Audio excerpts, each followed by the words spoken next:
I invite you to listen to my original story on the Purple Heart Stories channel. I really hope you'll enjoy it, and please support with a like and subscription if you do. Deadly Hunt. Chapter 1, Return to Life. My name is Daniel Ryder, 38 years old, former assault trooper of the elite Delta unit. After 15 years of service in conflict zones, I returned to civilian life and got a position as a senior ranger in a national reserve. My wife Lauren, 32, a former model, is bored in the forest wilderness and increasingly takes trips to the city, hiding from me how she spends her time there. I never thought that my most dangerous opponent would not be a terrorist with a suicide belt, but a truly sick madman with his own ideas about how, and most importantly, who he enjoys hunting in my reserve. And I certainly couldn't imagine what role my seemingly harmless beauty of a wife would play in all of this. I wake up an hour before dawn, always. 15 years in Delta burned this habit into my brain so deeply that even civilian life couldn't erase it. 4:30 in the morning. While Lauren sleeps, I'm already tightening the laces of my army boots, the only piece of equipment I couldn't give up. The official uniform of the Black Ridge National Park Ranger fits me like a second skin. Tactical vest with multiple pockets, field jacket, khaki pants, almost like in the Army, just without the camouflage and insignia. I step onto the porch of our forest cabin and inhale the cold morning air. My doctor, Captain Myers, said that nature and routine are the best medicine for combat syndrome. Silence will heal the wounds that aren't visible to the eye, Daniel, he repeated. Myers was a good doc, but he had never been to the places I'd been. Silence doesn't heal. Silence only allows you to hear more clearly the screams that live in your head. Remington 700 rifle on my shoulder, new, civilian, but my hand remembers the weight of the M4A1, with which I spent more time than with my own wife. Patrol route number 4, 10 miles through the northeastern sector of the reserve. I check the navigator more out of habit than necessity. After 6 months of service, I've learned this forest better than my own wrinkles. The sun hasn't risen yet when I notice the first signs of poachers. Fresh, less than a day old. Next to the prints of hunting boots, empty cartridges from .308 caliber rounds. Poachers are becoming bolder, using powerful weapons right at the border of the tourist zone. I photograph the tracks, mark the coordinates, collect the casings in a plastic bag. All according to instructions, all according to protocol.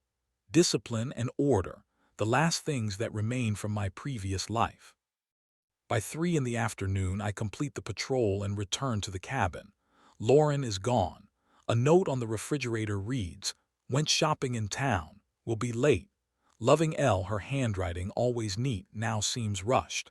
I check the kitchen cabinets. They're full of canned goods and cereals. Fresh vegetables and meat in the refrigerator. What shopping could take all day in a town with one supermarket? I clean my rifle, check work email, prepare a patrol report. Mechanical movements practiced, requiring no thought. At 6 in the evening, I hear the sound of an engine. Lauren's German sedan stops at the porch. She gets out, elegant even in simple jeans, with a single bag in her hands. "Find what you were looking for?" I ask, opening the door. "Had to visit several stores," she answers, not looking me in the eyes. "I just couldn't find that face cream I usually get." Lauren kisses me on the cheek, fleetingly, ritually. She smells not only of perfume but something else too, a man's cologne. She passes by me into the bedroom where she spends half an hour in the shower. When she comes out, no trace of the foreign smell remains. Over dinner, we talk about trivial things, about a movie she watched last week, about my findings in the forest, about plans for the weekend.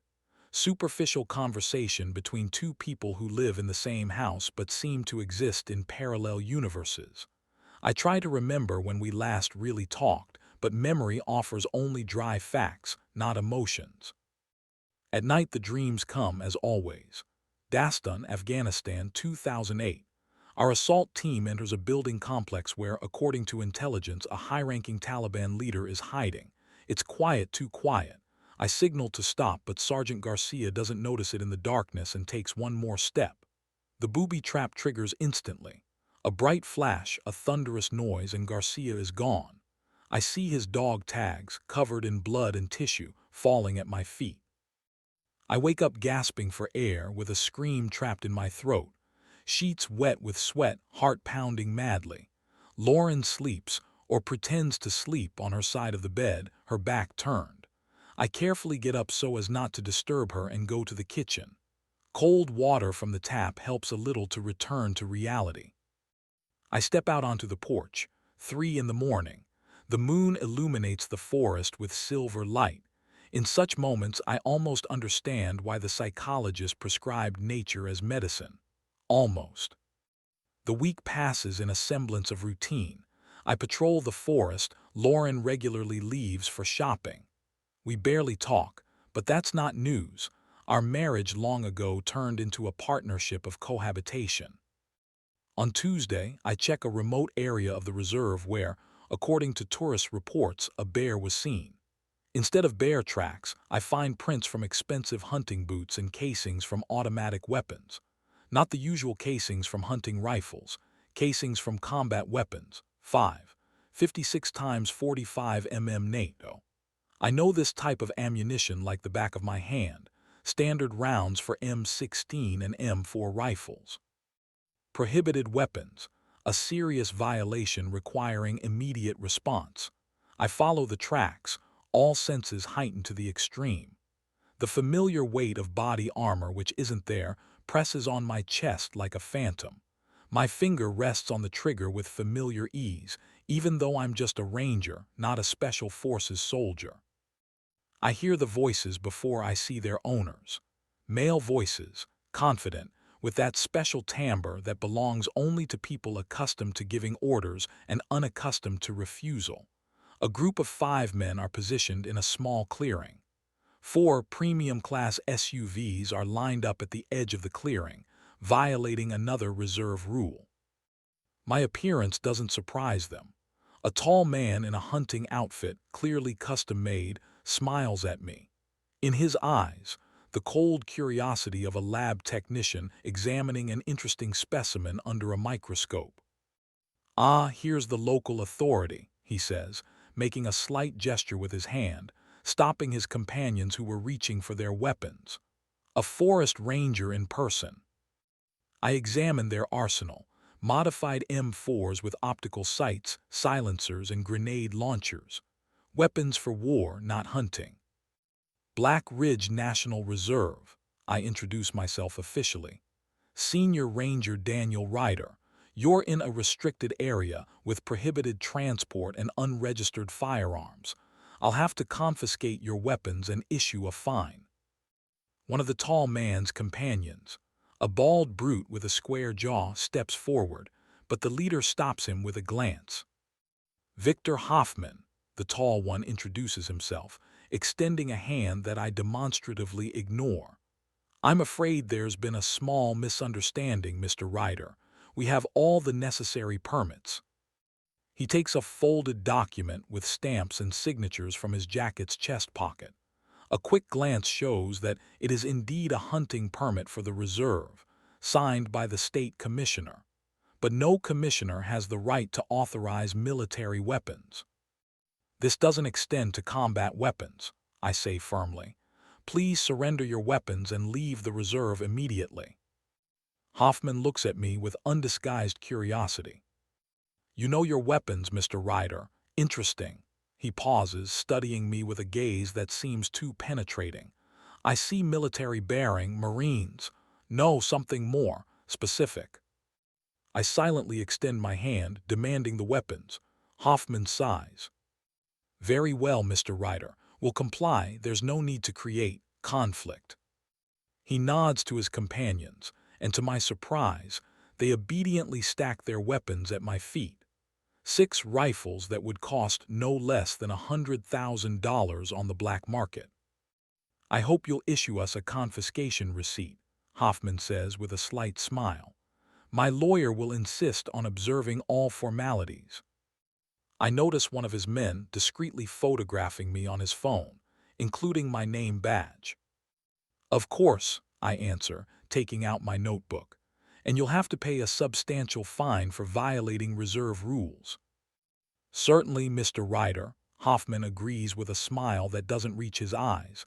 Money is just paper, but experiences are priceless. He surveys the forest around us with the expression of an owner inspecting his property. We'll meet again, Mr. Ryder, he says, getting into his SUV. You don't understand who you're dealing with. His voice sounds not like a threat, but like a statement of fact. The last of the jeeps disappears around the bend, leaving me alone with a pile of confiscated weapons. Only now do I notice that my hand is involuntarily gripping the rifle's stock in a combat-ready position. Old habits die hard. In the evening, I deliver the confiscated weapons to the county sheriff, Mike Dawson, the 50-year-old police veteran with a perpetually red face and the smell of cheap whiskey whistles as he examines the arsenal. Damn, Daniel, you detained Victor Hoffman. He shakes his head. Man, you've either got steel balls or an absolute lack of self-preservation instinct. Who is he? I ask, watching as the sheriff carelessly stacks the rifles in the weapons cabinet. Victor Hoffman, Dawson pronounces with a mixture of respect and fear, one of the richest men in the state. Investments, real estate, technology, he has interests everywhere, and connections from the district judge to the governor. That doesn't give him the right to hunt with military weapons in the reserve, I respond. The sheriff looks at me with pity, as if at a naive child. Listen, son, there are rules written on paper and then there's reality. People like Hoffman live by their own rules. He pats me on the shoulder. Do yourself a favor, don't get in his way. That's my friendly advice. The charity gala in support of the Black Ridge Reserve is held once a year at the Pine Lodge City Club. Usually, I avoid such events, but this time the reserve director insisted that all senior staff be present. An important sponsor is expected, ready to allocate a significant sum for the new rare species conservation program. My suit fits me like a straitjacket. The stiff collar chafes my neck, the tie presses on my throat, creating a feeling of suffocation. Lauren, on the contrary, blossoms in the atmosphere of the social event. In a black evening dress with a deep back cut, with styled hair and professional makeup, she looks like she did in the days when she shone at fashion shows in New York. For the first time in a long time, I feel a surge of pride that this woman is my wife. The reception is in full swing when I hear a familiar laugh. Lauren, who went for champagne 10 minutes ago, stands in the center of a group of men but is looking at only one. Victor Hoffman, in an impeccable tuxedo, looks like a Hollywood version of a successful businessman. His hand rests on my wife's waist in a gesture that goes beyond simple friendly familiarity. They notice my approach too late. Poorly concealed panic flashes in Lauren's eyes, which she quickly masks with a smile. Daniel, she exclaims too loudly. Meet Mr. Hoffman, a longtime friend and sponsor of my shows. Victor, this is my husband, Daniel Ryder. Hoffman doesn't look surprised. On the contrary, satisfaction is visible in his eyes, as if he'd been waiting for this moment. Mr. Ryder, what a pleasant surprise, he says, extending his hand. Your wife has told me a lot about you. This time I accept the handshake. Refusal would seem childish in such a setting. His palm is dry and firm, with calluses on the trigger finger and the base of the thumb, a characteristic sign of someone who regularly fires a pistol. Lauren and I have known each other for many years, Hoffman continues, holding my hand longer than etiquette requires. When she said you'd move to our quiet corner, I couldn't help but offer my support to the reserve. Lauren nervously adjusts her hair, a gesture I know as a sign of her anxiety. Victor has made a generous donation to the wolf population restoration program, she says, avoiding my gaze. Your wife is a real treasure, Mr. Ryder, Hoffman says with a provocative smile, kissing Lauren's hand, and I notice a platinum bracelet with a small engraving on her wrist. She is full of surprises. I read the inscription on the bracelet, "To my huntress." "Where did you get this bracelet?" I ask Lauren when Hoffman walks away to greet the mayor. "It's just a gift," she answers, nervously covering the bracelet with her sleeve. "No, please don't make a scene. He helped me at the beginning of my career. It's just a token of gratitude." "A token of gratitude," I repeat, feeling something cold tightening inside. "My huntress, what does that mean, Lauren?" "Nothing," she cuts off. "It's just a phrase, a metaphor for photo shoots. Hunting for a shot, you understand, industry slang." I look at her, the woman I've lived with for 7 years, and don't recognize her. As if a mask has slipped, revealing a stranger's face. "How long?" I ask quietly. "How long what?" Her voice sounds tired. "How long have you been seeing him?" Lauren looks at me with a mixture of irritation and pity. "We're not dating, Daniel. He's my friend and mentor. Not all relationships between a man and a woman boil down to intimacy." She pauses. "Though if you paid me even a tenth of the attention that you pay to your nightmares and rifle, perhaps I wouldn't need to seek companionship elsewhere." Her words hit right on target. I know I haven't been an ideal husband.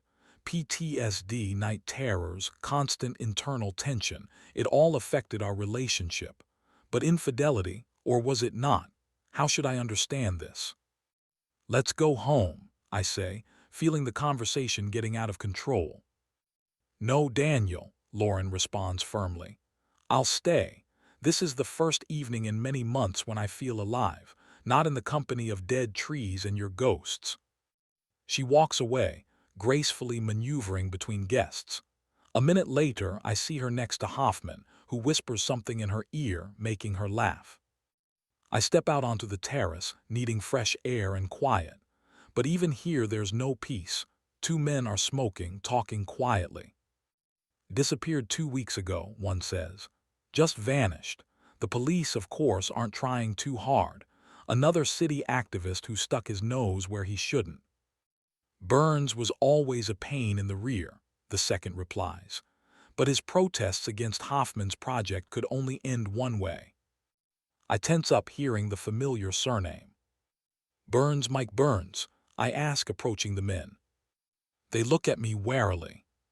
"You know him?" asks the first. "Heard about him," I answer evasively.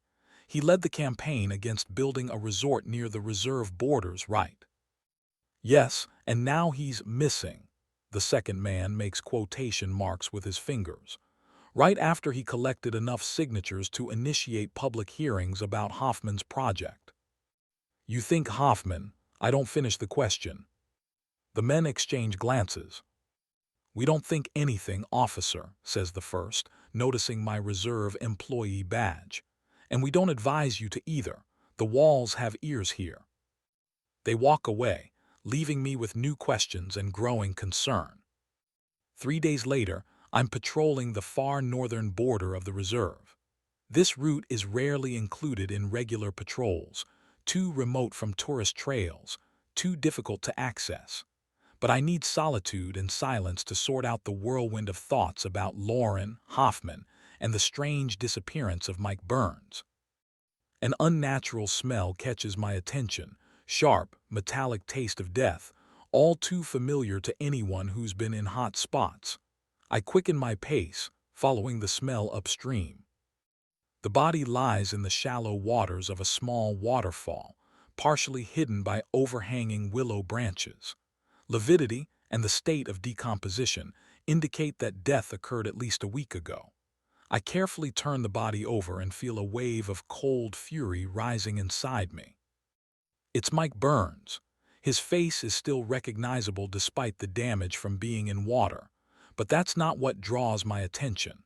I see multiple entry wounds from bullets of different calibers, signs of torture, and most importantly, the virtual absence of blood in the wounds, indicating that the body was placed in the water after death. A waterlogged notepad sticks out of Burns' jacket pocket. I carefully extract it, trying not to damage the pages. Inside, coordinates, dates, names, and among them, Victor Hoffman's name circled several times with the inscription, "Connection to disappearances." I activate emergency communication, calling the county police. An hour later, Sheriff Dawson arrives at the scene with 2 deputies and a medical examiner. They all look displeased at having to climb to such a remote location. "So where's your corpse, Ryder?" grunts Dawson, breathing heavily after the climb. I point to the body. The sheriff briefly examines it, showing almost no interest. "Looks like an accident," he says, not even trying to hide his indifference. "City nature lover got lost, fell, maybe was drunk." "Sheriff," I say, barely containing my indignation, "this is clearly murder. Multiple gunshot wounds, signs of torture." "You see what you want to see, Ryder," Dawson interrupts me. "These damages are from the fall and being in water. Forest animals also contributed." "But sir, look at the bullet entry wounds." "Enough," the sheriff raises his voice. "I'm not new to police work, son. This is a hunting accident. Burns was at fault, wandering through the forest without permission, possibly even poaching. And as for what injuries he has, the medical examiner will determine that, not you." "Sheriff," I try to object, "we need to collect evidence, take photographs of the scene." "Enough, Ryder," Dawson cuts me off. "This is a police matter, not Forest Service business. Get back to your trees and bears." I watch as Burns' body is carelessly packed into a plastic bag, as potential evidence is destroyed. The sheriff intercepts my gaze and comes closer. "Listen, son," he says quietly but firmly. "Don't meddle in what doesn't concern you. Some things in this world just are as they are. Smart people accept that and continue living. Stubborn fools, well, they tend to join Mr. Burns. You understand me?" I nod, not trusting my voice. I understand all too well. Corruption, fear, the mutually beneficial symbiosis of power and money, all that I had hoped to escape by moving to this wilderness. In the following days, I can't shake the thoughts about Burns' body and the sheriff's strange behavior. Something bothers me, something beyond ordinary corruption. Lauren continues to disappear for entire days, returning late in the evening. She no longer bothers with excuses. We barely talk. The solution comes unexpectedly. At an army surplus store in the neighboring town, I buy 5 camouflaged surveillance cameras, high-tech devices used to track wildlife, but capable of recording high-resolution video even in complete darkness. Over 2 days, I install them at different points in the reserve, especially in places where I've found traces of illegal hunting. A week later, I check the recordings. The first 3 cameras show nothing interesting, ordinary wildlife, a couple of poachers with standard hunting rifles.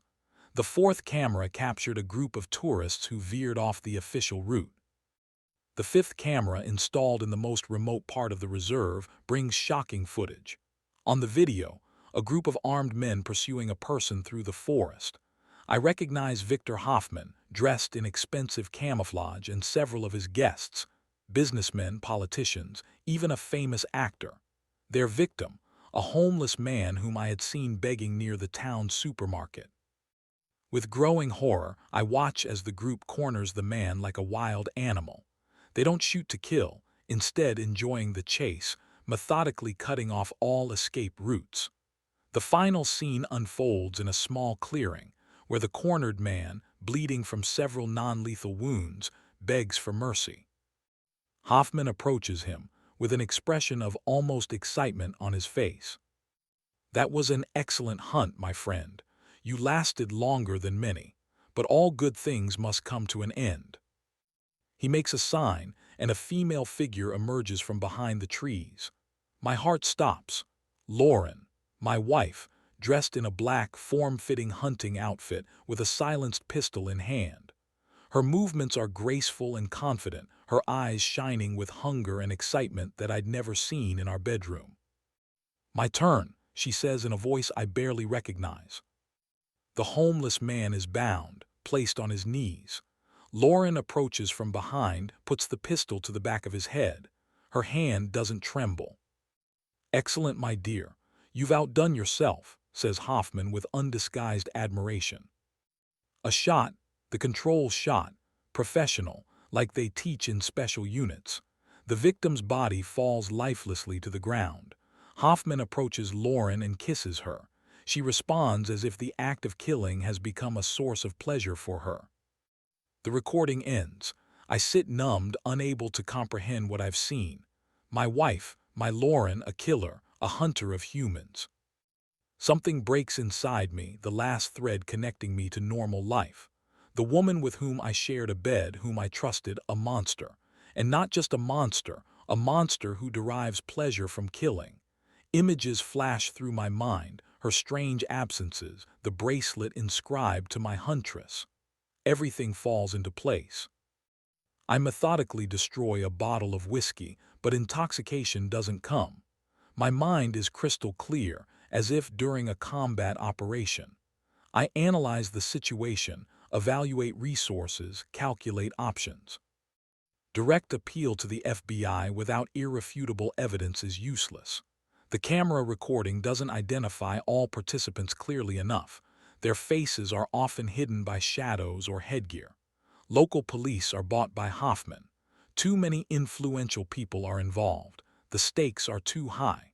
They'll eliminate me before I can reach the feds. On TV, they're showing a report about a strange series of disappearances of homeless people in the neighboring county. The police don't show particular zeal in the investigation. "Typical migration of marginal elements," comments a smiling sheriff from the neighboring county, painfully similar to Dawson. My gaze falls on a military service photograph standing on the mantelpiece. Delta Force, Operation Phantom, 2012. 6 men with faces smeared with camouflage paint, in full battle gear. Third from the left, me, with the same cold determination in my eyes that I now see in the mirror. The solution comes suddenly but with absolute clarity. I must become one of them, one of the potential victims. I must infiltrate their circle, gather irrefutable evidence, and destroy Hoffman's entire organization from within. A classic undercover operation. I call Lauren, who is again delayed in town. "Baby, I need to leave urgently," I say, controlling every note in my voice. The guys from the unit called, offering a 2-week contract. Nothing dangerous, just training rookies at a base in Colorado. "Oh," in her voice I hear poorly concealed relief. "Of course, darling. It will do you good to have a change of scenery. When are you leaving?" "Tomorrow at dawn," I answer. "Don't wait for me for dinner." "Okay, take care." "No, I'll miss you." No call every day. Just the cold indifference of a woman who has already mentally buried our marriage, and perhaps me too. After the call, I begin preparation. From a hiding place under the floorboard in the shed, I retrieve an army knife, a survival kit, and a set for changing appearance that I used during deep cover in Iran. I shave my head bald, grow stubble, prepare special makeup to create scars and burn marks on my face and neck. I study maps of the neighboring county, analyze patterns of disappearances, determine probable victim selection points. I prepare a legend, a down-and-out veteran with PTSD, an alcoholic who has lost touch with reality. A role painfully close to what I could have become if the psychologist hadn't directed me to work in the reserve. I look at my new reflection in the mirror, the emaciated face of a homeless veteran with empty eyes. For the first time in many months, my gaze gains clarity and purpose. That same Daniel Ryder awakens in me, the one who spent 15 years in the hottest spots on the planet, a soldier who survived where others broke. "Hunting time," I say, testing the sharpness of the knife on my thumb. A thin trickle of blood runs down my wrist, reminding me of the price to be paid. But that will come later. Now I have only one goal, to become a hunter of hunters. I'm preparing for war, and for the first time in a long time I feel truly alive. Chapter 2: Infiltration. Dawn was cold when I left the forest cabin where my wife Lauren was probably dreaming about her lover Victor Hoffman, a millionaire who collects human lives instead of works of art. I, Daniel Ryder, had exchanged my Ranger Patrol uniform for the tattered clothes of a homeless man. In my past life, I hunted terrorists. Now I would hunt hunters. Their prey was people whom no one would look for. Vagrants, homeless, lost souls. Today I would become one of them. I knew that the game I was entering was mortally dangerous, but the sight of my wife making a kill shot to the head of a defenseless person changed everything. Sometimes, to fight monsters, you must become bait yourself. The town of Pineview in the neighboring county greeted me with a gray mist of rain, and the indifference characteristic of places where everyone knows each other and nobody welcomes strangers. I found shelter under a bridge by the railway station, a grim lair of social ghosts rejected by society. My new self, shaved head, 3-day stubble, artificial scars on my face and neck, creating the illusion of burns received from an IED explosion.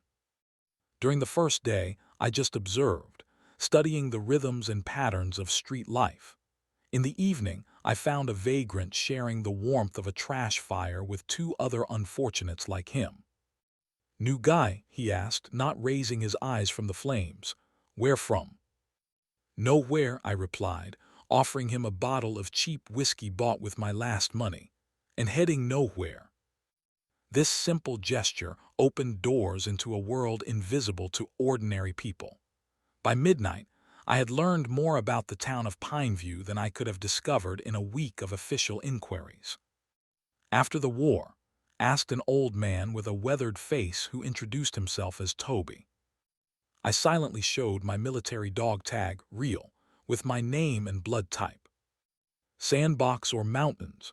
Toby clarified, using the slang for Iraq and Afghanistan. "Both, in places that aren't on maps." Toby nodded understandingly.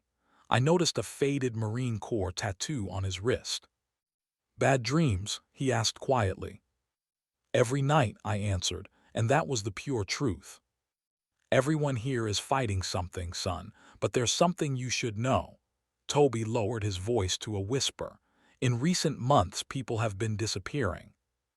"Common for drifters," I shrugged, imitating a slight tremor in my hands, a sign of alcohol withdrawal that I'd noticed in many street dwellers.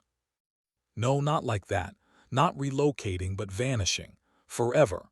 Toby looked around as if fearing we were being eavesdropped on. "And it happens after rich strangers appear." "What strangers?" "They arrive in big black SUVs, always well-dressed," Toby continued. "They show up at the last mile, a bar on the western outskirts. They watch for someone who interests them. The next day, that person disappears." "Maybe they're offering jobs," I suggested, keeping the conversation going. Old Toby laughed bitterly. "They take those whom nobody will miss, you understand. No documents, no connections. Only ghosts like you and me. Ghosts are easy to make invisible forever." I inwardly shuddered at the accuracy of his words. Another confirmation that my theory was correct. "This bar, the last mile. Can you get a decent drink there?" I asked, deliberately changing my tone. "If you have money, and you're ready for trouble." Toby leaned closer. "Listen to my advice, soldier. Stay away from that place." Over the next 3 days, I methodically immersed myself in the character. Slept on cardboard under the open sky, ate from trash bins behind the supermarket, avoided washing to acquire the characteristic street smell. My speech became abrupt, with random flashes of aggression, typical behavior of a veteran with PTSD living without medication or support. I studied the pattern of disappearances, questioning the homeless, and all threads led to the Last Mile bar.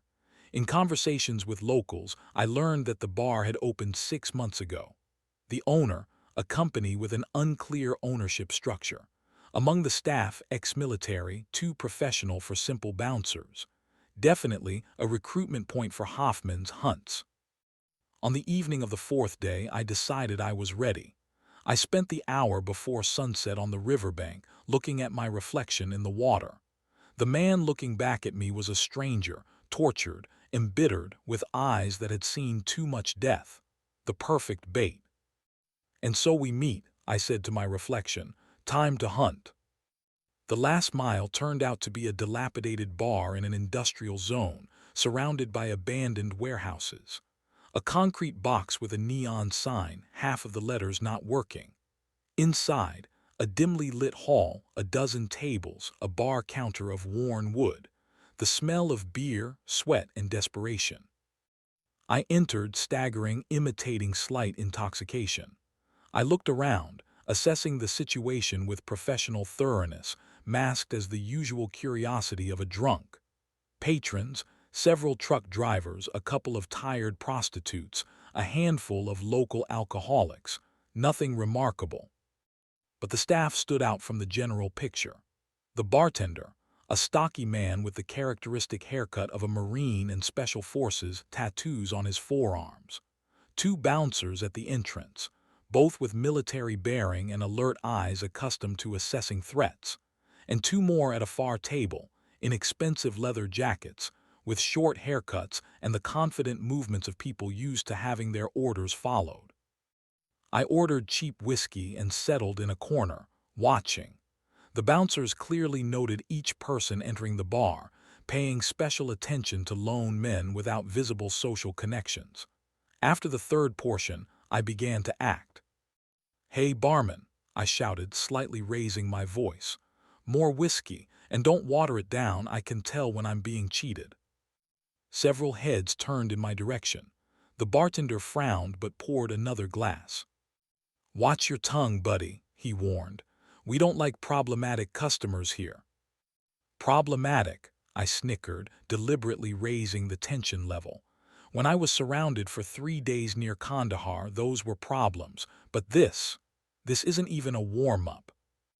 I noticed the two in leather jackets exchanging glances. One of them whispered something to his partner, who nodded. I was on their radar. Excellent. For the next hour, I methodically escalated the aggression. Broke a glass, loudly told stories of non-existent combat exploits, criticized everything and everyone. The bouncers were clearly just waiting for an excuse. When one of the men in leather jackets headed to the bathroom, I decided the moment had arrived. I deliberately collided with him, spilling the remainder of my whiskey on his expensive jacket. "What the hell, bum?" he growled, shaking himself off. "Do you know how much this jacket costs?" "Hey, you," I shouted, ignoring his question. "Yes, you, piece of garbage in an expensive jacket. I've seen you somewhere. You're one of those who hid behind the backs of people like me while we were spilling blood." The man's face contorted with anger, but I noticed a glimmer of interest in his eyes. He signaled to the bouncers who approached from two sides. "Get this drunk fool out," he ordered. When the first bouncer put his hand on my shoulder, I activated the next phase of the plan. I turned sharply, applying an army hand-to-hand combat technique, took out his knee, then delivered a blow to the solar plexus. But the movements were clumsy enough to seem like those of a drunk rather than a trained fighter. The second bouncer tried to grab me from behind. I turned, dodged a punch, and executed a classic boxing hook to the jaw. He staggered, surprised by the force of the blow. "Look at that, our drunk knows how to fight," said the man in the jacket with a note of respect in his voice. I deliberately left a gap in my defense, and the third guard, who appeared from the back room, took advantage of it. A taser shot to the back did its job. I collapsed to the floor, convulsing, but managed to hear. "This one's special. The boss will appreciate such a specimen." Consciousness faded, but not completely. My training included many hours developing resistance to pain and the ability to remain conscious even under strong shock impacts. I let them think I'd blacked out while they dragged me through the back door into an unmarked van. "Veteran looks like," one of the kidnappers was saying. "Fought well for a drunk." The boss said he wants variety. Some ex-Special Forces guy will be an interesting prey. "For Hoffman or for his wife?" The second snickered and they both laughed. The mention of wife hit harder than the taser. Lauren. They were talking about Lauren. Had she become so involved in this bloody sport that she was already perceived as Hoffman's wife? They threw me into a metal cage in the van, roughly snapped on handcuffs, and drove away. I opened my eyes just enough to assess the situation. The van was equipped for transporting live cargo, metal cages, restraints, soundproofing, professional work. Congratulations, Daniel, I said to myself mentally. The trap has snapped shut. You're no longer the hunter but the prey, and the game is just beginning. I woke to shaking and noise. The van was moving along a bumpy road. My head was splitting from the taser hit, my mouth dry. Two other men sat in the cage beside me. The first, a muscular African American with regular facial features marred by knife wound scars. His hands, with characteristic calluses from punches, revealed him as a fighter. The second, a thin, pale man with a nervous tic in his left eye, a typical long-term homeless person, exhausted by years on the street and possibly mental problems. Finally awake, noted the black man, studying me attentively. I thought they hit you too hard. Where are we? Where are they taking us? I asked, imitating confusion, though I already had a good idea of the answer. To some kind of show for rich psychos, he replied, lowering his voice to a whisper. I heard them talking about fresh meat for the hunt. I'm Marcus, by the way. Dan, I introduced myself, using the shortened version of my name. The third man just huddled in the corner of the cage, hugging his knees. His gaze darted about like a cornered animal. And that's Eddie, Marcus nodded toward him. He's not very talkative. I think he's got a concussion or something like that. I carefully examined our shackles. Standard police handcuffs attached to steel rings on the van floor. Primitive but effective. How did you end up here? I asked Marcus, evaluating a potential ally. Underground fights, he answered without emotion. Was a champion in 3 weight categories, then crossed the wrong people, had to go underground. Was living in a motel on the outskirts of Pineview. Yesterday evening some suits offered me a drink. Woke up here. He looked at me attentively. What about you? Afghanistan, Iraq, I replied abruptly. Came home, wife left, no job, standard story. But you're not a standard vagrant, Marcus noted. I saw how you fought in the bar. That's not drunk swinging. That's a system. I shrugged, avoiding a direct answer. War teaches you to defend yourself. The van braked sharply. We heard the sounds of doors opening, voices. Then the van doors swung open, letting in bright light that made Eddie cringe even more. The guards, the same ones from the bar, pulled us outside. I barely contained my reaction upon recognizing the location. We were on the territory of the Black Ridge Reserve, in the same remote part where I had found Burns' body. Before us stood Hoffman's luxurious hunting lodge, a 2-story building of logs and glass, designed to blend with the surrounding forest. A group of people had gathered on the wide veranda, men and several women, all in expensive hunting gear. Among them I recognized a congressman, a high-ranking Pentagon official, a famous actor, and at the center, Victor Hoffman, surrounded by an aura of power and anticipation. Next to him, in a form-fitting camouflage suit, stood Lauren. She looked alive, energetic, with a flush on her cheeks that I hadn't seen in years. We were lined up in front of the veranda like cattle at an auction. Hoffman unhurriedly descended the steps and approached us. Gentlemen, welcome to Forest Retreat, he pronounced with a broad smile. Today you will participate in a special event. He approached Eddie, who was trembling with his whole body. Fear, Hoffman pronounced thoughtfully, the most basic instinct. It reveals our true essence. Then he stopped in front of Marcus, appraisingly looking at his muscular body. Strength and endurance, excellent. You will provide us with much pleasure, mister. Go to hell, Marcus said through clenched teeth. Character, Hoffman laughed, even better. Finally, he approached me. Our eyes met, and for a split second I thought he recognized me. But no, The makeup, stubble, change in posture and voice had done their job. "And you're an interesting specimen," Hoffman drawled. "Military experience, if I'm not mistaken." I remained silent, portraying sullen wariness. Hoffman looked intently into my eyes, as if trying to penetrate my thoughts, then nodded with satisfaction and returned to the veranda. "My friends," he addressed the gathering, "I am pleased to welcome you to our traditional autumn hunt." An approving murmur ran through the crowd. "The rules are simple," Hoffman continued. "Our guests," he pointed at us, "will be given a 1-hour head start. After that, the hunt begins. The territory is limited by electronic beacons. Attempting to cross the perimeter is not recommended." He paused for effect. "Those who survive, though there haven't been any yet, we guarantee freedom and $100,000. Fair, isn't it?" The guests laughed as if he made a joke. Lauren stood slightly apart all this time, examining us with the professional interest of a taxidermist selecting a specimen for stuffing. Our eyes met for a moment, and I saw in hers nothing, emptiness, as if the person I once loved had completely disappeared, leaving only a shell. "Prepare them," Hoffman commanded, and the guards led us to an outbuilding next to the main structure. There our handcuffs were removed, and we were issued simple khaki clothing, light boots and backpacks with a minimal survival kit, water flask, energy bar, matches, compass. "Is that all?" Marcus asked the guard. "No weapons?" "Bunnies don't get carrots," the guard grinned, "but you can look in the forest if you're lucky."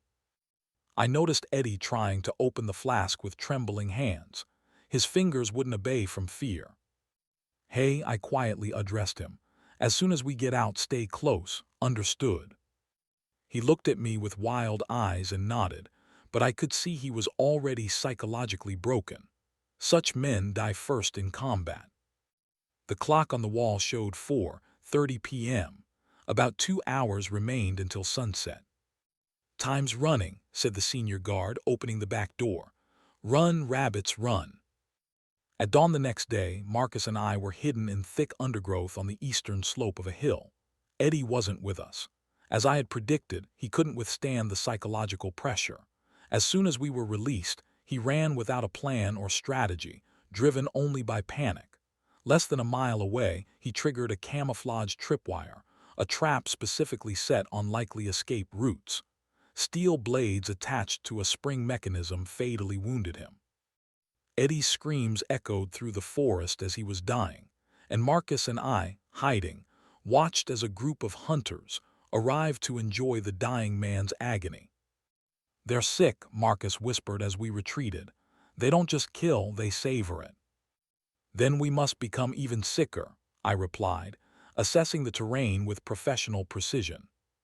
Standard patrolling of the reserve gave me an advantage. I knew this territory like the back of my hand. Every trail, every stream, every place where an ambush could be set. "Listen," I said to Marcus when we stopped at a small stream to drink. "There are 2 paths, run or fight. Flight is what they expect, what they count on." Marcus looked at me attentively. "What do you suggest?" "Let's not run away, let's become hunters." I quickly outlined the plan to him. Instead of hiding and retreating, we would set up an ambush for a couple of hunters, disarm them, and use their own weapons against the rest. "You talk like a pro," Marcus noted with suspicion. "How do you know this area?" I had to partially reveal myself. I served in special units. Survival tactics and guerrilla warfare are part of the training. "Why should I trust you?" Marcus asked directly. "Maybe you're one of them, checking if I'll try to escape." "Logical question," I nodded. "But you have no choice. Alone, you'll definitely die. With me, there's a chance. And by the way, if I were with them, you'd already be bleeding out like Eddie."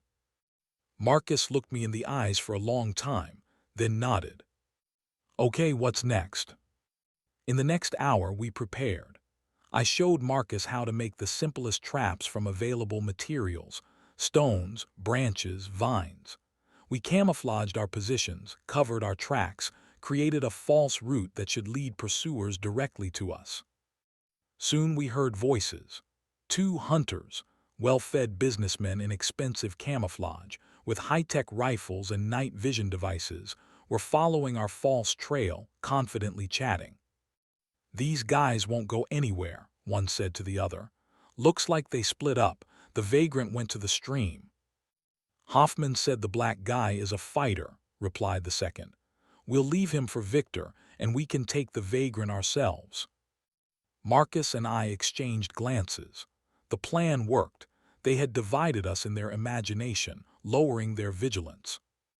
When the hunters approached a small clearing where we had set our ambush, I gave the signal. Marcus jumped out of hiding, drawing their attention, and immediately dived back. As expected, they rushed after him, straight into a camouflaged pit covered with branches and leaves. One fell, crying out loudly in pain. Makeshift spikes pierced his leg. The second hesitated, and I hit him from behind with a heavy branch to the back of the head. It all took less than a minute. Two experienced hunters, never having been in a real war, lay disarmed. One unconscious, the second writhing in pain, clutching wounds on his thigh. "Holy crap," exhaled Marcus, looking at our trophies. "We did it. We really did it." "This is just the beginning," I replied, checking the rifles. AR-15s with optical sights and silencers, Glock 19 pistols, hunting knives, radios, night vision devices, elite equipment for an elite hunt. I methodically searched the fallen enemies, taking everything useful: ammunition, energy bars, water flasks, navigators, even the handcuffs we used to bind them. "What about them?" Marcus nodded to the captives. "We'll leave them here," I decided. "They're not dangerous. When it's all over, they'll be found. If they're still alive, they're lucky." "Where did you learn these techniques?" Marcus asked as we were leaving with the trophies. "This isn't standard army training." "Afghanistan, Iraq, places you've never heard of," I answered, checking a rifle. "Special operations, counterterrorism tactics." Marcus looked at me for a long time. "You're not just a vagrant with PTSD, are you? Who are you really?" I understood that if I wanted Marcus to fully trust me, I needed to reveal at least part of the truth. "I'm not a random victim. I came to stop this nightmare," I said, telling him about the found activist's body, about the corruption of local authorities, but keeping silent about my true identity and about Lauren. "Why do you trust me?" Marcus asked when I finished. "Because we have one goal: to survive. And because you have nothing to lose like me," I answered, handing him one of the pistols. "Now we are hunters, not prey." The next 20 hours turned into a series of rapid confrontations, where Marcus and I seized the initiative, using guerrilla tactics against superior enemy forces. Instead of hiding and running, we actively hunted the hunters, using my knowledge of the terrain and military training. The first group, 3 businessmen with a guide, fell for the old trick of the singing forest. I taught Marcus how to tie thin fishing lines to tree branches at different heights. With the slightest breeze, they made strange sounds, attracting attention and disorienting the enemy. While the hunters perplexedly listened to the strange sounds, we approached from the rear and neutralized them one by one. "Where did you learn this?" Marcus asked afterward. "Vietnamese guerrillas use such techniques against Americans," I replied. "History tends to repeat itself." We met the second group of 4 at a small canyon.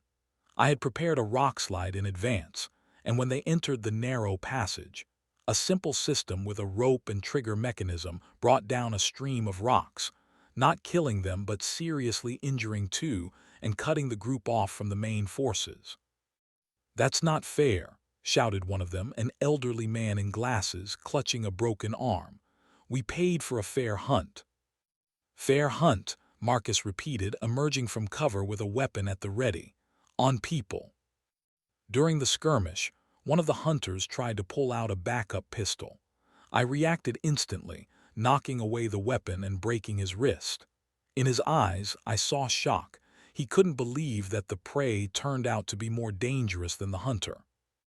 By the evening of the second day, our arsenal had been replenished with 3 more rifles, several pistols, and even an M203 grenade launcher that was equipped on one of the AR-15s. I forced myself to be ruthless but methodical.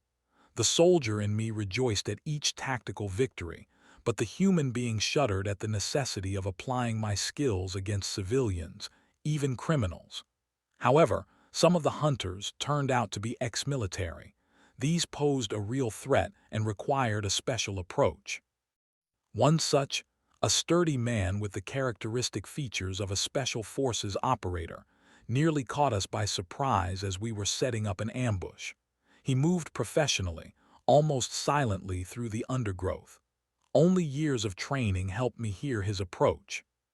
"Freeze," I whispered to Marcus, and the next moment threw a stone far to the side. The old trick worked. The hunter was distracted for a second, and that was enough to get him in my sights. "Drop the weapon," I ordered, slowly. He obeyed, but I could see in his eyes that he was assessing the situation. "You're one of us," he said calmly. "5th Special Forces Group." "None of your business," I cut him off. "Hoffman knows," he continued. "Your handwriting is too professional. They've already called in real hunters." "Then we'll have to hurry," I replied, striking him with the pistol handle on the head. When he lost consciousness, Marcus asked, "Is he right? Are you from Special Forces?" "Was once," I replied evasively. Toward nightfall, Marcus and I made camp in a well-camouflaged shelter that I had set up under a fallen tree. He told me about his life, how after being discharged from the army, he couldn't find himself in civilian life and ended up in the world of underground fights. About his wife who couldn't endure his night terrors and left, taking their daughter. About the downward path that led him to a motel on the outskirts of Pineview. Marcus's story would have resembled my own too closely if not for Lauren, and if I had actually broken down like many veterans. "You know," said Marcus, examining the trophy pistol, "for the first time in a long time I feel alive, like there's a purpose again." I nodded, understanding his feelings. This is what many veterans lack: a clear mission, adrenaline, the sense that your actions have meaning. "If we get out of here," he continued, "what's next?" "First, let's get out," I answered, listening to the night sounds of the forest. "Then we'll decide." By my calculations, we had neutralized about half of the hunters. But the most dangerous part was yet to face: professional mercenaries whom, according to the captive, Hoffman had called in. And Hoffman himself, who, as I already knew, was not just a wealthy sadist but a trained fighter. On the morning of the third day, we heard a helicopter. Black, without identification marks, it hovered over the forest, and 6 men in tactical gear disembarked from it. "And here come the real predators," I muttered, observing through binoculars the clear, coordinated movements of the group. "These won't run from the first shot." "What will we do?" asked Marcus. "What they don't expect," I replied. "Instead of defending, we'll strike at the heart of their operation." Panic reigned in Hoffman's hunting lodge. Through a miniature drone that we had captured from one of the groups, we were able to see what was happening. The drone's camera transmitted the image to a smartphone screen. "They killed 8 people. 8, shouted one of the organizers, an elderly man in an expensive hunting suit. "This is a catastrophe if the information leaks." "Calm down, Richards," Hoffman responded coldly, maintaining external composure. "The situation is under control. The new team is already in place." "Under control," Richards persisted. "2 congressmen are injured. Sullivan is in critical condition with a penetrating chest wound. If he dies, the family will receive generous compensation, and we will continue." Hoffman cut him off. "Everyone knew the risks. Everyone signed the agreements." Lauren entered the room from the terrace. In form-fitting camouflage, with her hair pulled back in a ponytail, she looked like an Amazon from ancient legends. A rifle hung on her shoulder with the ease that spoke of familiarity with weapons. Victor, Mason's team reports that they've found signs of guerrilla tactics, she said in a businesslike tone. Tripwires, traps, signaling systems. This is not the behavior of ordinary fugitives. Hoffman thoughtfully rubbed his chin. So our vagrant isn't as simple as he seemed. Military experience. The team believes it's a specialist in guerrilla warfare, possibly special forces or something similar, Lauren replied. A shadow of concern crossed her face, which she quickly suppressed. I knew that look. She suspected something but hadn't yet put all the puzzle pieces together. This is no longer a game, gentlemen, Hoffman announced to those gathered. This is a cleanup. Everyone stays in the lodge until further notice. I will personally lead the final operation.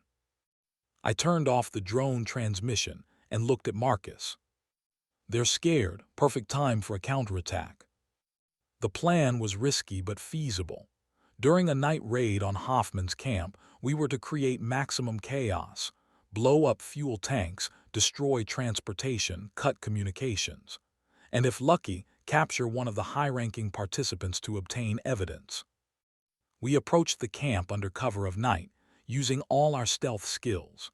Surveillance showed that the perimeter was guarded by 4 mercenaries, professionals, but predictable in their movements. We start in 20 minutes, I whispered to Marcus. As soon as you hear the first explosion, act according to the plan. Don't take unnecessary risks. I set up improvised explosive devices near the fuel tanks and generators. Then, using branches and stones, I created distracting noises on the opposite side of the camp. When 2 guards went to check, I silently neutralized the remaining ones. The detonation thundered in the night silence like a clap of thunder. The fuel tanks exploded one after another, illuminating the camp with bright flames. Panic ensued. People ran out of the lodge, not understanding what was happening. Marcus, as planned, opened fire on the vehicles, destroying tires and fuel systems. In the chaos of evacuation, we noticed an elderly man trying to slip away unnoticed through the back door. I recognized him from the news, Senator Richardson, a known advocate for veterans' rights, author of several bills supporting former service members. Take him, I briefly ordered Marcus, and we surrounded the senator, giving him no chance to escape. What do you want? He asked, trying to maintain dignity, but his trembling voice betrayed panic. Money, I have money, a lot of money. We need the truth, Senator, I replied, dragging him into the forest, away from the fire and commotion. When we were in a safe place, I put a knife to Richardson's throat. You don't understand, he forced us, the senator stammered. Who, Hoffman, I pressed. Tell everything and perhaps you'll survive. Under pressure, Senator Richardson broke surprisingly quickly for a man of his position. From his disjointed account, a picture of a monstrous mechanism of power and blackmail emerged. Hoffman collects dirt on everyone who participates in the hunt, the senator explained, trembling from fear and the night cold. The first time they invite you just as an observer. They ply you with drinks, drugs if you want. Then they show you footage where you're laughing, applauding the murder of a person. After that, you have 2 choices, join or be destroyed. And you preferred to become a killer, I stated. I have a family, a career, the senator exclaimed. You have no idea how influential he is. His network is everywhere, police, courts, even federal structures. How long has this been going on? I asked. 5 years, maybe more, Richardson replied.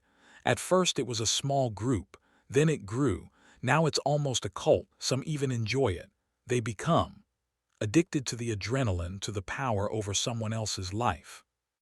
I thought about Lauren, about how she transformed from a loving wife into a predator who derives pleasure from others' deaths. There are professionals here, former special forces, the senator continued. They've already identified the Delta signature in your actions. Hoffman knows you're not just a vagrant, he warned. At that moment, an alarm siren sounded. A signal flare went up over the camp area, illuminating the night sky with red light. "The final hunt has begun," the senator announced with sudden glee. "Hoffman has personally led it, and he's taken his lucky charm with him." "Who is this charm?" I asked, though I already knew the answer. "His new woman. You must have seen her, blonde with blue eyes. Cold as ice, she never misses, never." "Lauren," my heart constricted, but outwardly I remained calm. "What should we do with him?" Marcus asked, nodding toward the senator. "Tie him up and leave him here," I decided. "If we survive, we'll come back for him. His testimony will be important." We securely tied the senator and hid him in a secluded spot. He shouted after us, "You won't leave alive. No one has ever escaped from Hoffman." In the distance, we heard a helicopter and the voices of an approaching group of pursuers. From the sounds of working radios, I understood they were coordinating actions, surrounding us. "They're driving us toward the canyon," I said to Marcus. "They think we'll have no escape routes there." "And what will we do?" he asked. "What they don't expect," I answered with cold confidence.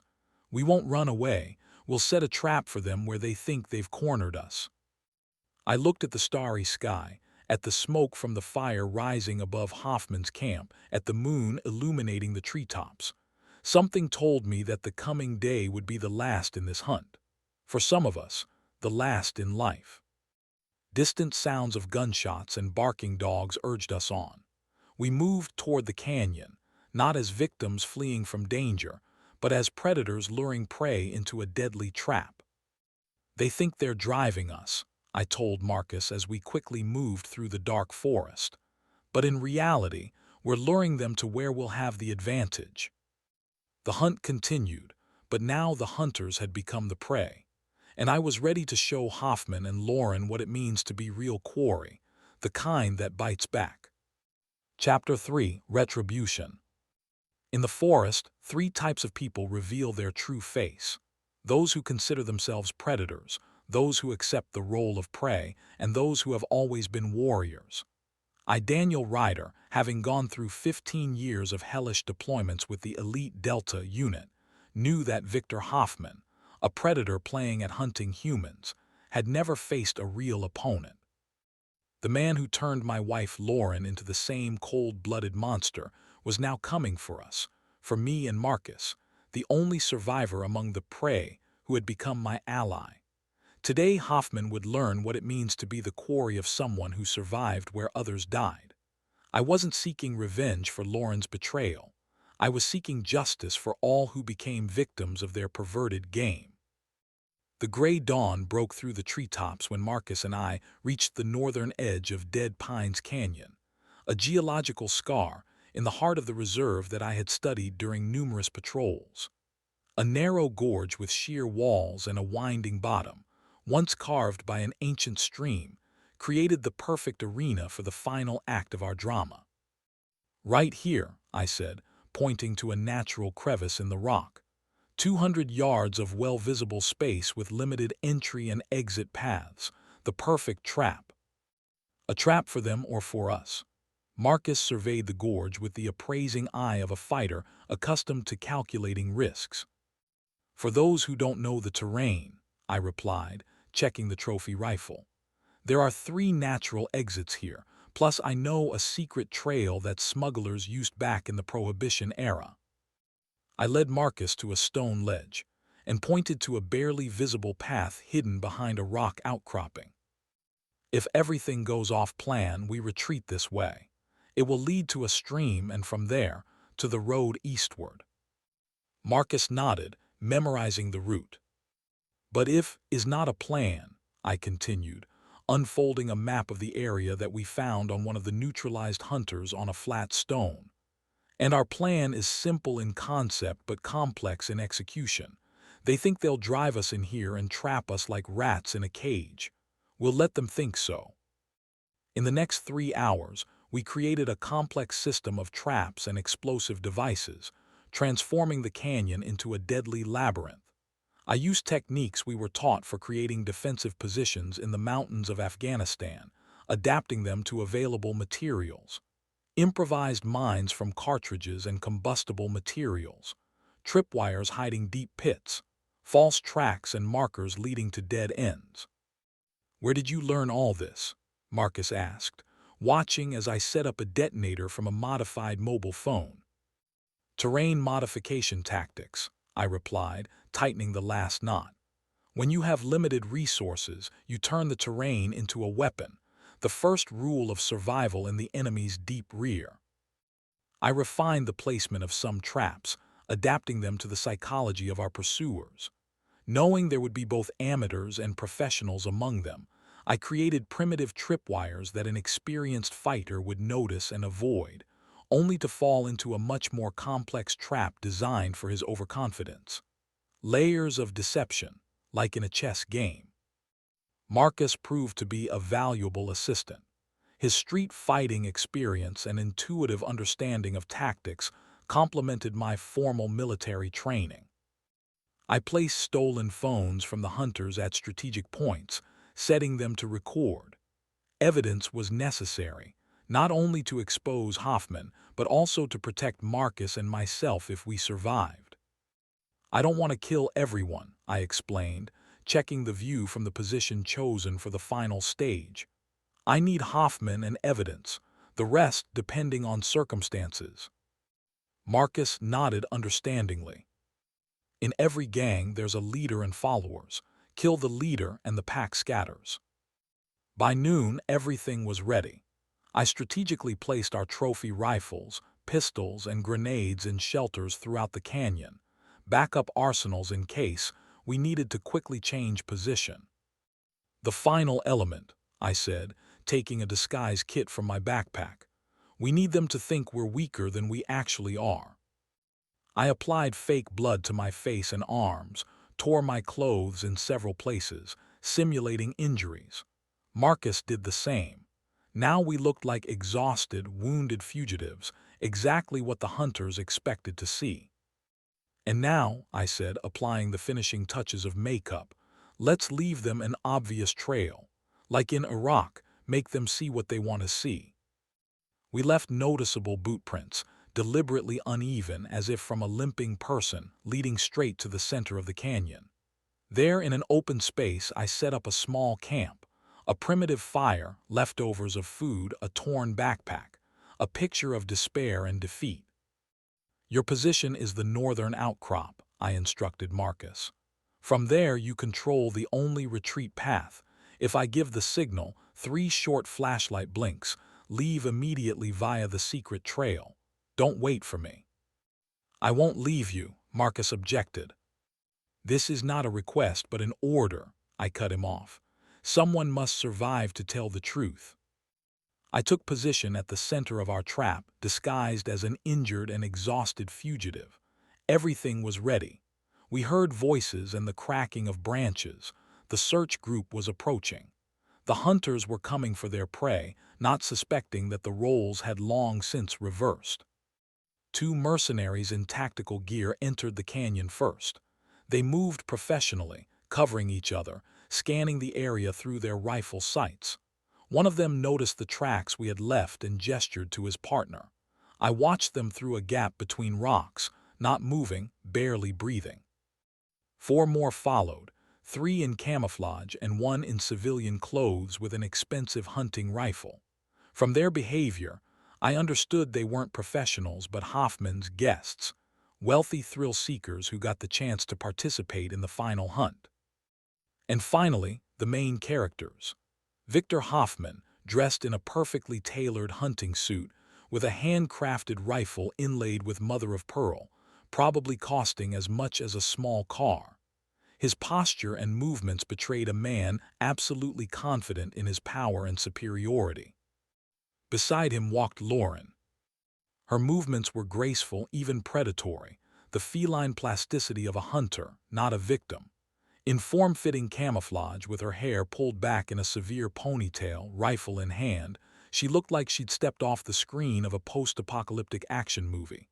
But the expression on her face, that's what made my heart clench. Cold calculation and anticipation, excitement about the upcoming kill. What had become of the woman I once loved? The group stopped at the entrance to the canyon. One of the mercenaries said something to Hoffman, pointing at the tracks.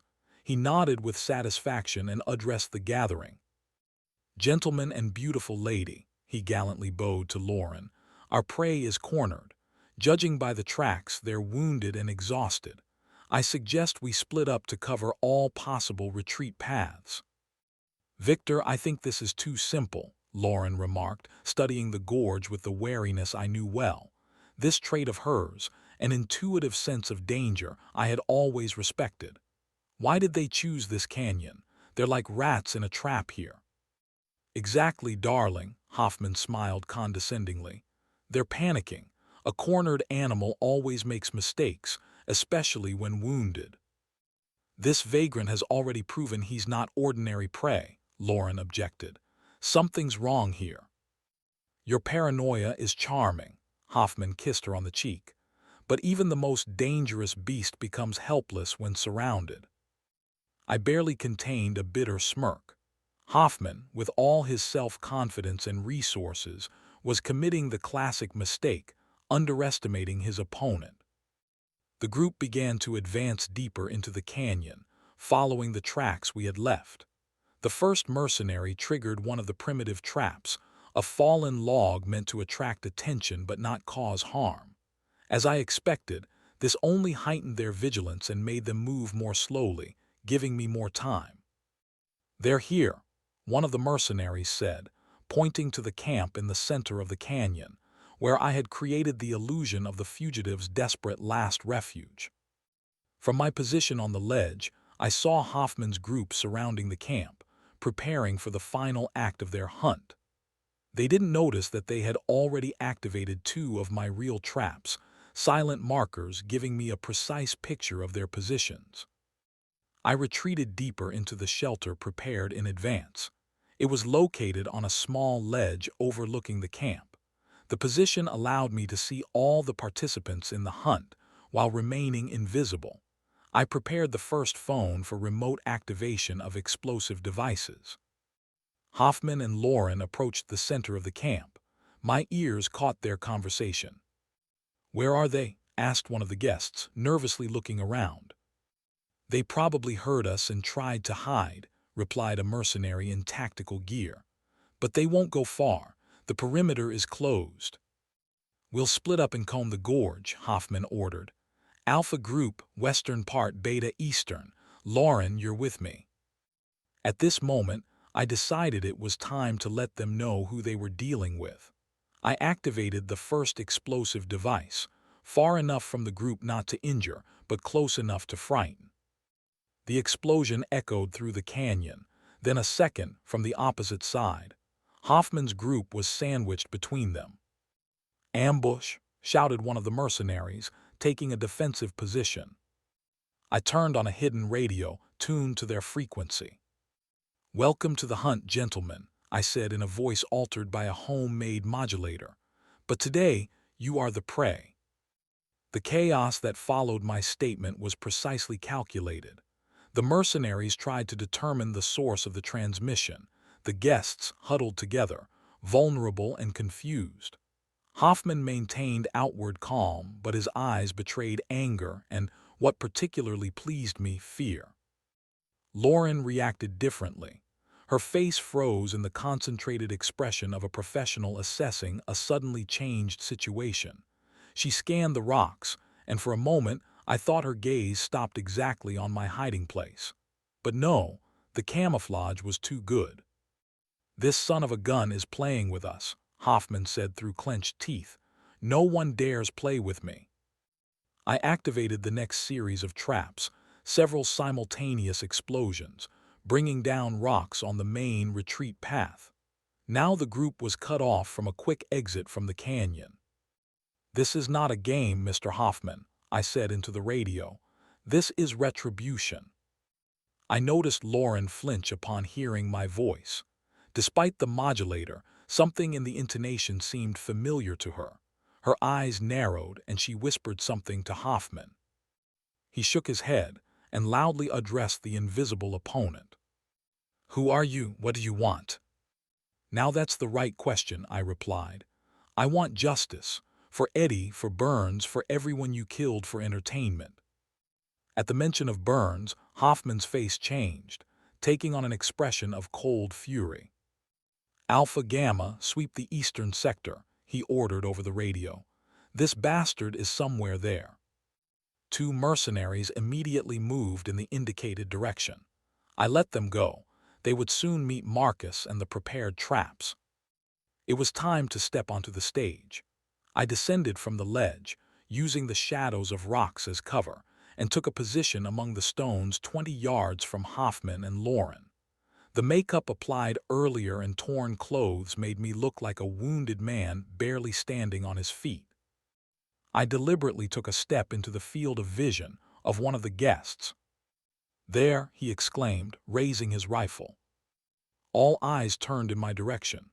I staggered, feigning weakness, and, as if stumbling, fell to one knee. "So that's it, Weed," Hoffman said with a triumphant smile. "Game over." He made a sign to Lauren.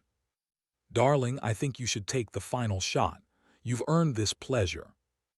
Lauren stepped forward, raising a silenced pistol. Her movements were smooth, confident, like a dancer in a deadly waltz. She approached within 10 yards, aiming at my head. On her face was the professional indifference of a hunter completing a successful hunt. But when our eyes met, something changed. The mask faltered. She took another step and suddenly froze, recognizing familiar features beneath the layer of dirt and artificial scars. "Daniel," she exhaled, and her hand with the pistol trembled. "But you're supposed to be on assignment." Time seemed to stop in this moment of recognition. I saw Lauren's pupils dilate, saw the blood drain from her face. For the first time during our deadly game, I saw in her eyes real, genuine fear. "What's happening?" Hoffman asked sharply, noticing her hesitation. "Shoot, what are you waiting for?" But Lauren stood paralyzed, the pistol in her hand barely noticeably trembling. She took another step toward me, as if not believing her eyes. "This is impossible," she whispered. "How did you?" "Lauren," Hoffman's voice cracked like a whip, "finish him now." I saw the struggle on her face, remnants of humanity against her new predatory nature.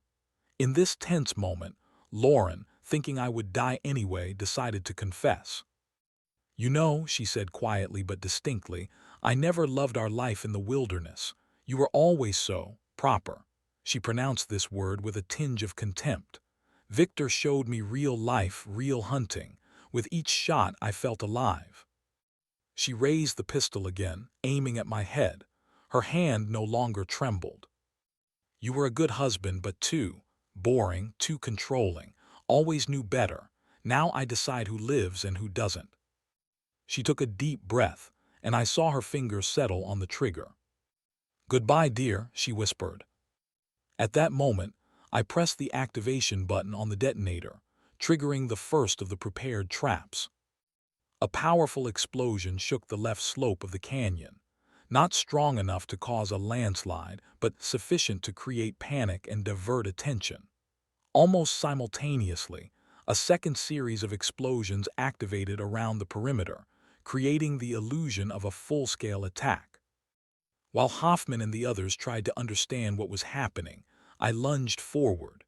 With a convulsive movement that caught Lauren by surprise, I knocked the pistol from her hand.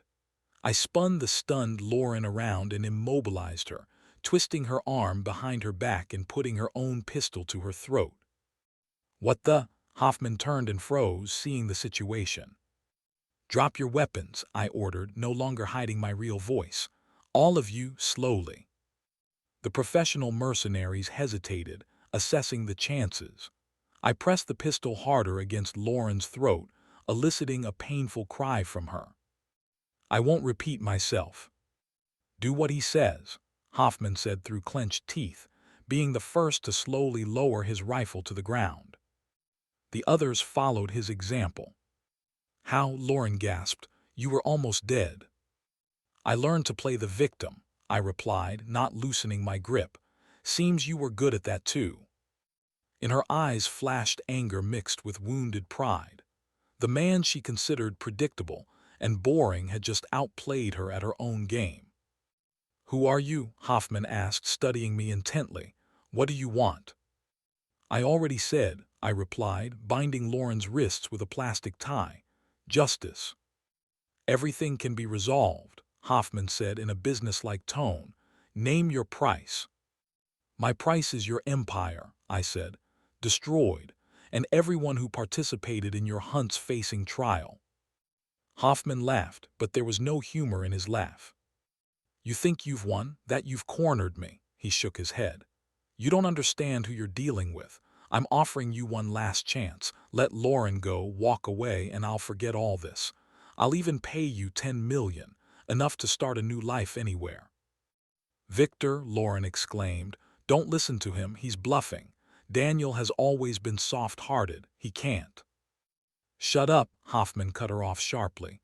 "You've ruined everything. If you had shot immediately, it would all be over."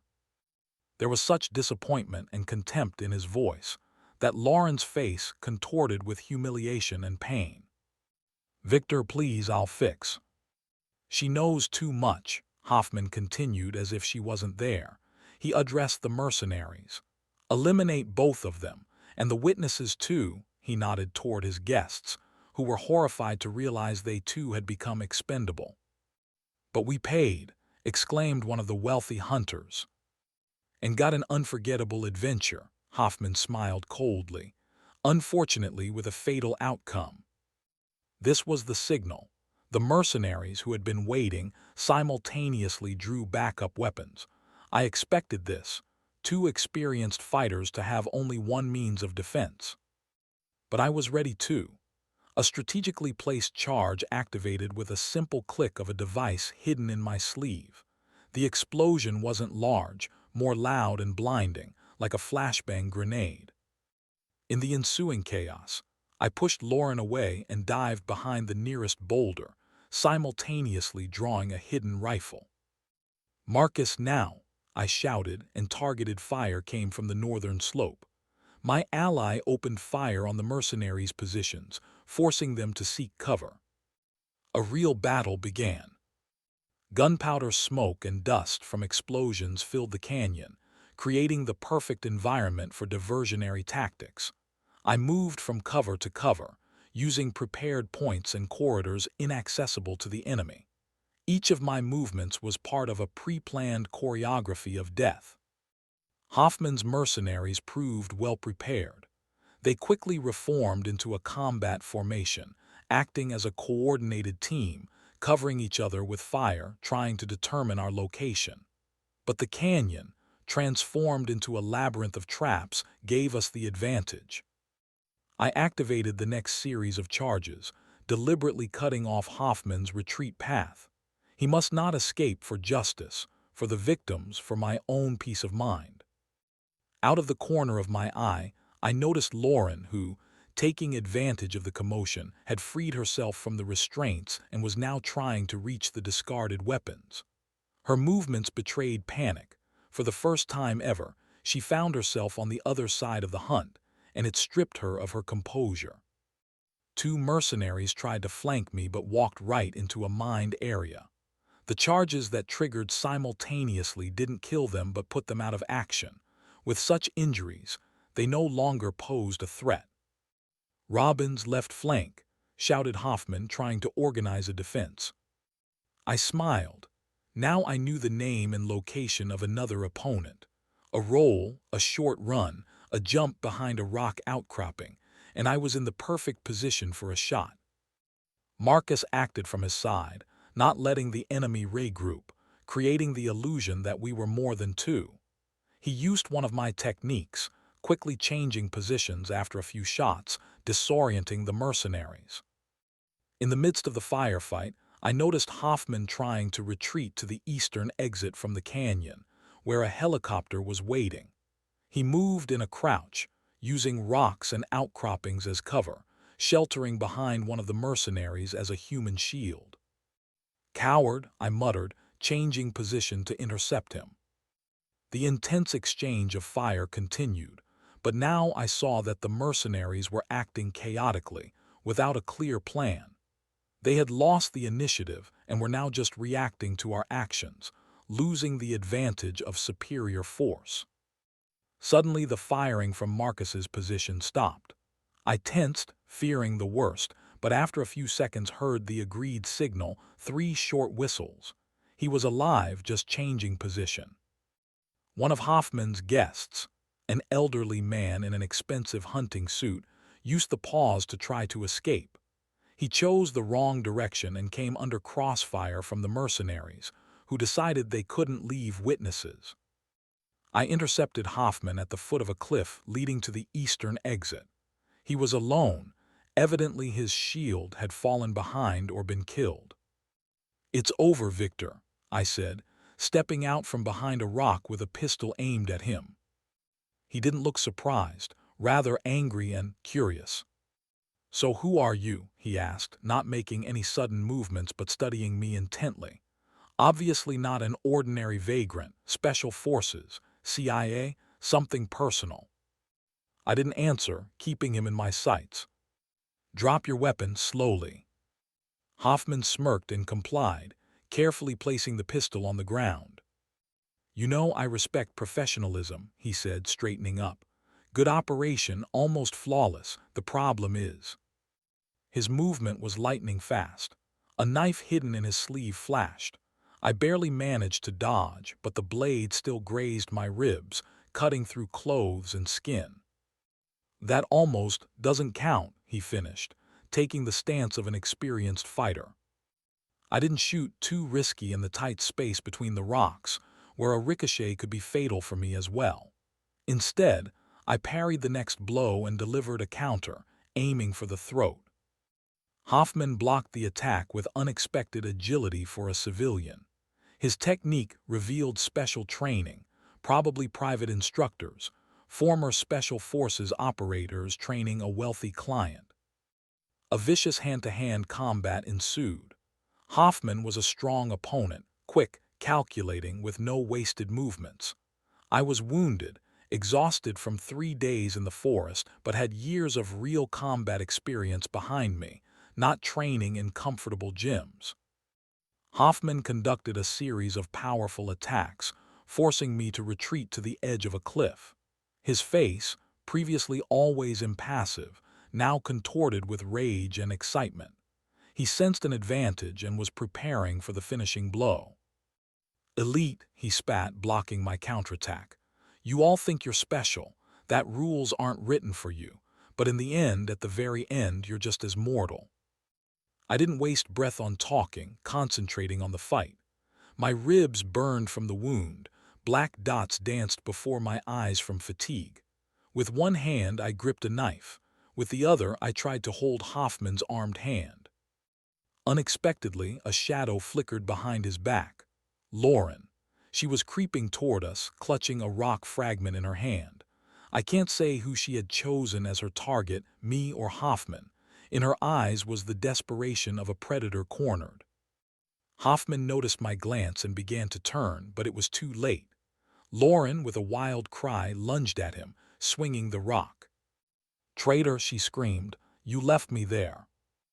Hoffman recoiled from the unexpected attack, losing balance on the edge of the ledge. I took advantage of the moment and delivered a kick to his knee. There was a crack. The joint couldn't withstand it.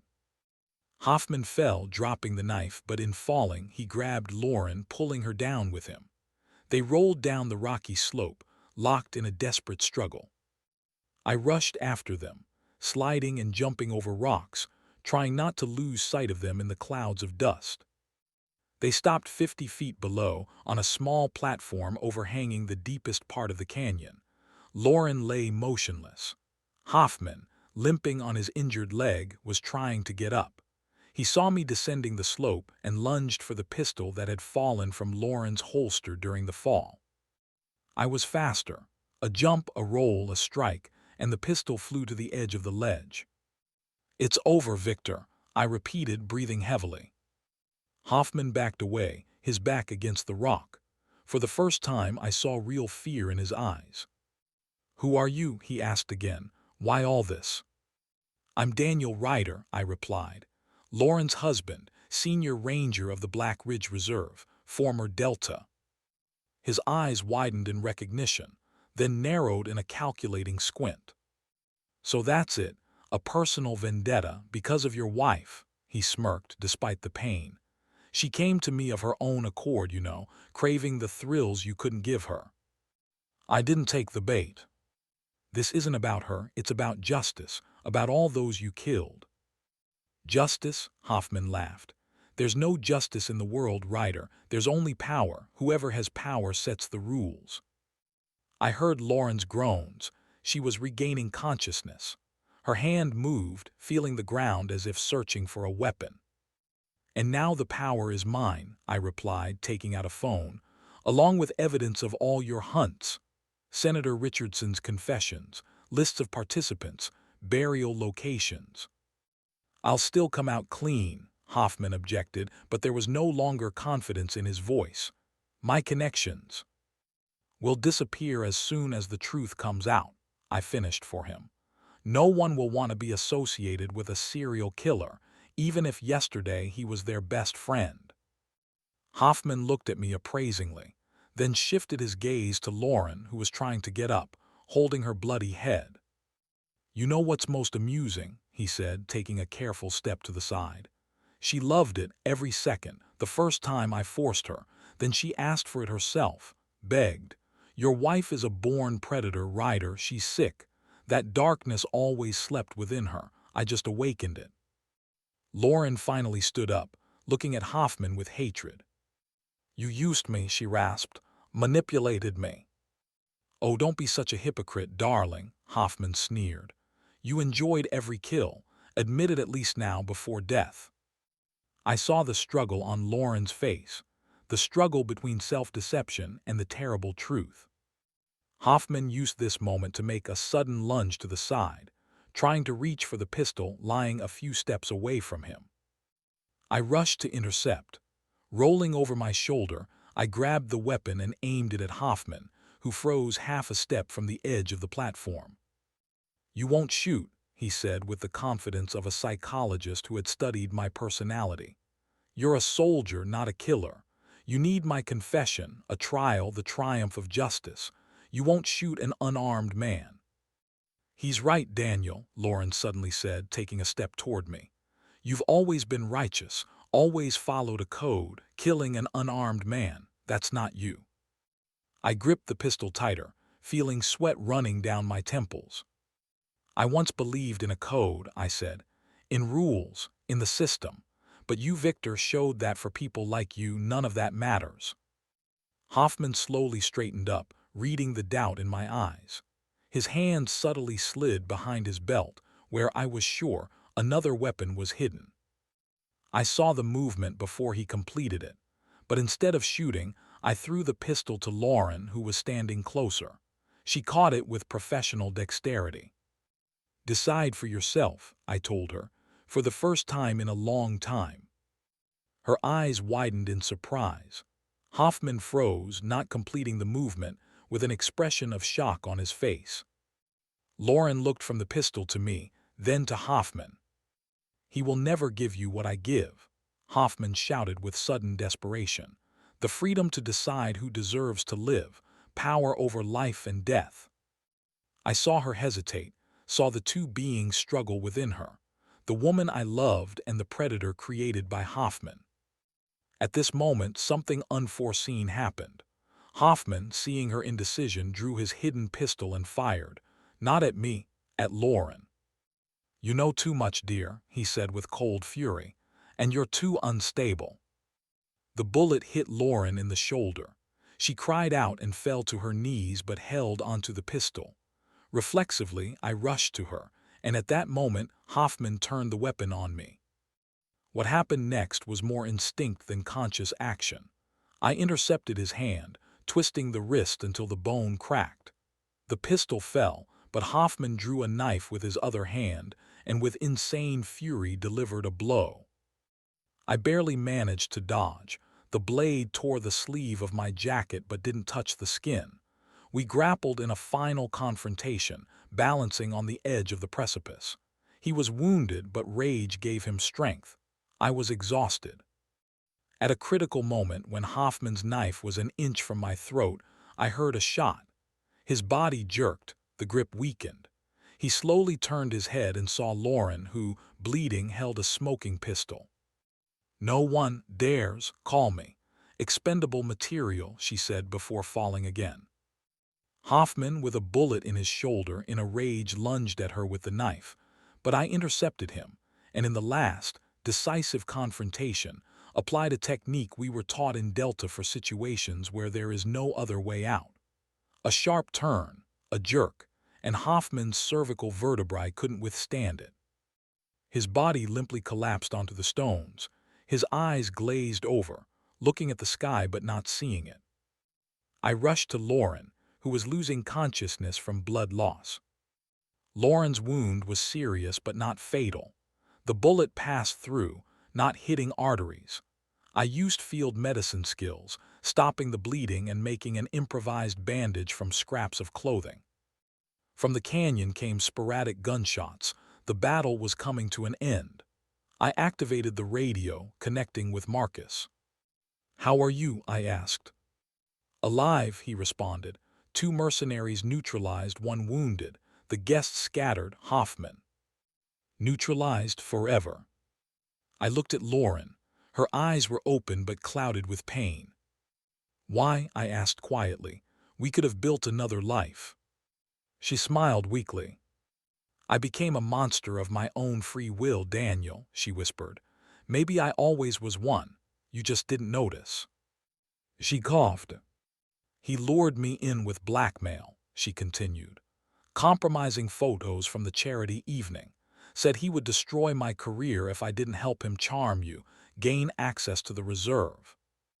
I listened silently, supporting her head.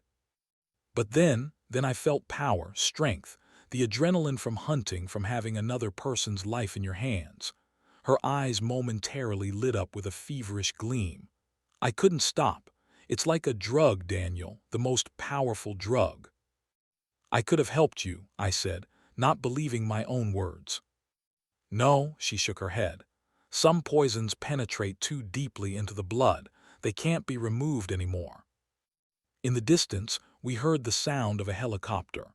Help had arrived. Most likely, Marcus had contacted authorities from the neighboring county. "Forgive me," Lauren whispered, squeezing my hand with bloody fingers. "But no part of me always loved you. It's just that this part was not enough." Her eyes closed, her breathing became irregular. The paramedics who arrived took her to the helicopter, while I was bandaged on site. My wound turned out to be superficial.